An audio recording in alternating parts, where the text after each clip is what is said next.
Il-Ministeru għall-Inklużjoni u l-Volontarjat tnieda għal sena oħra l-Premju Soċjetà Ġusta li huwa ċelebrazzjoni tal-ħidma, l-impenn u d-dedikazzjoni ta' diversi individwi fis-settur tad-diżabbilità. Is-Segretarju Permanenti tal-Ministeru Nancy Caruana spjegat kif il-Bord ta' Evalwazzjoni se jkun jagħti jilqa' nominazzjonijiet għal 3 premjijiet. Premju għall-ħidma għat-Tisħiħ tal-Inklużjoni li jirrikonoxxi lil dawk l-għaqdiet volontarji li permezz tal-ħidma tagħhom xprunaw soċjetà aktar inklusiva, premju għall-kisba tul il-ħajja fis-settur tad-diżabbilità li jirrikonoxxi individwu li bi sforzi eċċezzjonali u kisba matul perjodu sinifikanti ħalla marka pożittiva fuq is-settur, kif ukoll Premju Soċjetà Ġusta.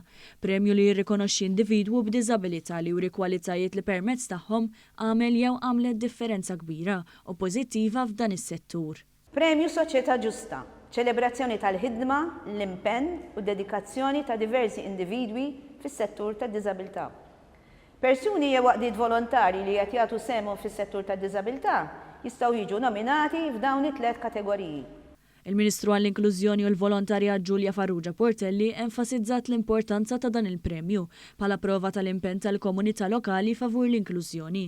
B'dan ir-rikonoxximent huwa riflessjoni tal-isforz kollettiv biex tinbena soċjetà fejn kulħadd huwa rispettat u inkluż. Dan il-premju huwa ċelebrazzjoni tal-ħidma straordinarja ta' persuni b'diżabilità jew inkella għaqdiet li jaħdmu f'dan is-settur.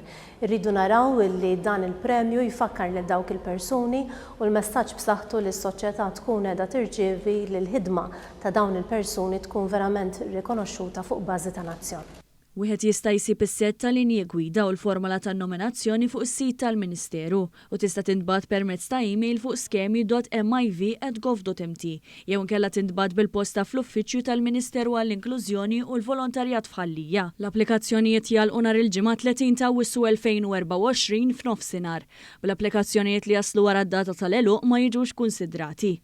Is-serata tal-premjazzjoni se ssir nhar is-Sibt 4 Ottubru 2024 taħt il-patroċinju tal-President ta' Malta Mirjam Spiteri de Bono.